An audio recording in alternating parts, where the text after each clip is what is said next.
Dead by Daylight has a fun problem.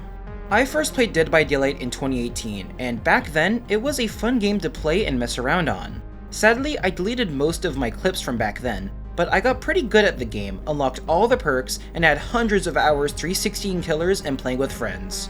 I eventually went on a hiatus from Dead by Daylight, but I was still invested into the game, played it from time to time, and kept up with any recent news and updates for the game.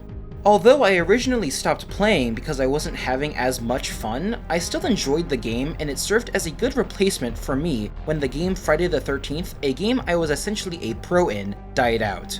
I got more interested in Dead by Daylight with all the game changes and finally got back into it.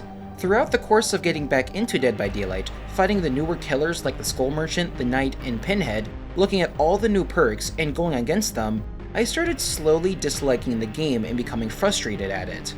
I would finally enter a match and see it was a Skull Merchant or a Knight and simply sigh knowing what was ahead of me. Absolute pain. Almost every game I entered, I would dread fighting against most killers because I had finally realized something. The game is not balanced around fun anymore. So many of these mechanics embedded into Dead by Daylight are now almost strictly to make one side or the other powerful rather than something interesting to interact or play with. Unless the killer is absolutely brand new, you will typically have a very hard time keeping up with the game, especially if you're playing with randoms, which I do most of the time. The constant item nerfs that were the only thing keeping random teams from staying alive, to the now oppressive generator perk builds and generator protector killers being added that make doing the sole objective absolute torture. I feel completely hopeless most of the time. The Knight uses their power and well, now I can't do anything for 20 seconds, and if the killer himself chases you as well you might as well already be in the grave. The Skull Merchant places a drone and good luck doing any of the objectives, and even when you counter the ability correctly, she has a radar to know exactly where you are. Combined with some ridiculous add-ons, most not even being ultra or very rare, you get a killer that is not fun to face against. And while you might say this is all just me complaining and being a baby, then, you'd be partially right, but the problems don't even stop there. The map selection makes the game so RNG dependent on whether or not you'll lose or win, and there's almost no consistency when it comes to map balance. Behavior just seems to make whatever the hell they want and expect people to enjoy or be fine with anything they add. No, I don't want another inside map for the 6th time, please.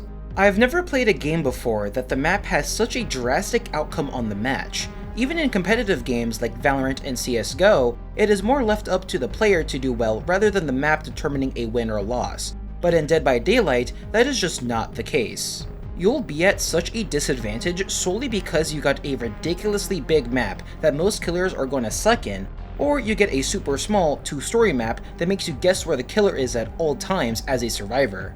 There's absolutely no consistency to the game whatsoever. This is not fun to play. Then there's the main objective, which has had absolutely no innovation whatsoever that makes the game a yawn fest, holding interact for 80 seconds straight. Scratch that, they have innovated the generators by increasing the time it takes to complete one from 80 seconds to 90 seconds. With such little change to the basic hold interact to repair objective of the game, it leaves a lot more to be desired. This is probably the least of my worries, however, because the add-ons for both Survivor and Killer are an absolute mess.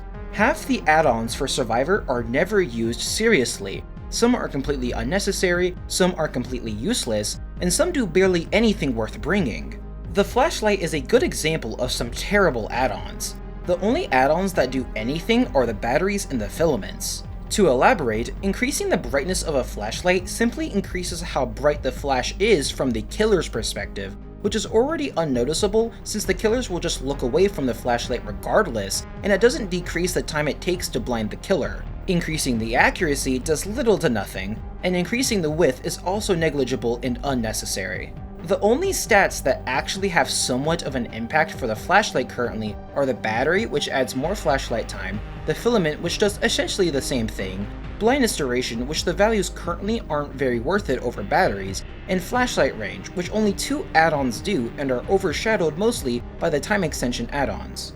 Again, it leaves a lot more to be desired. I also find it weird that they try to follow this 2 ultra rare add-ons per killer rule, but for Survivor, it's extremely inconsistent across the items. Regardless, survivors struggle with actual impactful good add-ons, while the killer can bring an uncommon add-on and completely change how to fight the killer. There are so many add-ons that you need to keep track of as survivor that amateurs are going to suffer because of it. It already happens in public lobbies and when playing with friends. Dead by Daylight is supposed to be a casual game, but going against a killer nowadays is anything but casual in my book. Experienced players kind of take for granted knowing how to play against each killer and their knowledge of add-ons, because anyone not experienced is almost always suffering and losing on a consistent basis. It's why these newer killers, like Skull Merchant and the Knight, with oppressive base kits when taken advantage of, are going to absolutely mop the floor with amateurs, and that's not even considering add-ons. Add-ons can turn a killer from being mediocre to one of the best killers in the game. It makes each match as a survivor a roll of the dice on whether or not you'll get pummeled to the ground with add-ons like Black Incense, Rusty Shackles, Expired Batteries, and especially Tombstone and Tuft of Hair. The biggest problem, however, is with this meta behavior is trying to support, because each game it's just Gen Perk, Gen Perk, Gen Perk, and then a perk that synergizes with Gen Perks. It's extremely boring, oppressive, and slows down the game to a crawl.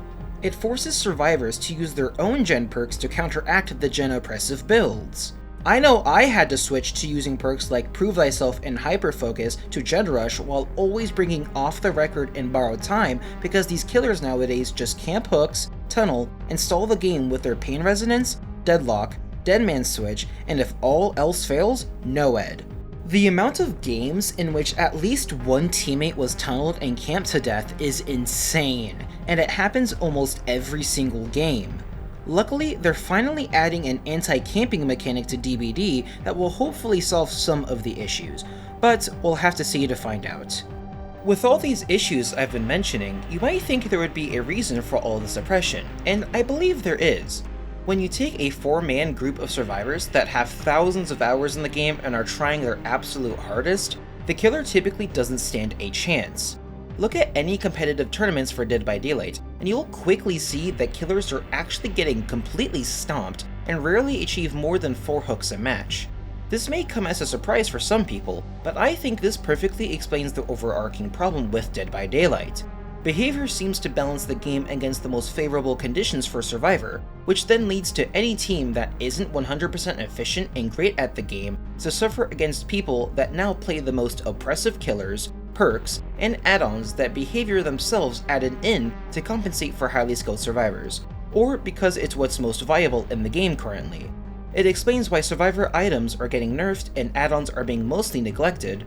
It explains the camping, the tunneling, the perk builds, the newer killers' gen-centric abilities, and other aspects of the game. I believe this is where most of the problems stem from, and I don't think making what would be considered a bad time for killer and giving it to survivors instead is the right choice. It only makes the game more oppressive. Behavior is making it harder and harder for a casual game to actually be casual. There is plenty more to talk about and go more in depth with, but I think I've whined enough for now. This game deserves better, and I want it to succeed, so let's hope these new changes being added help the current state of the game.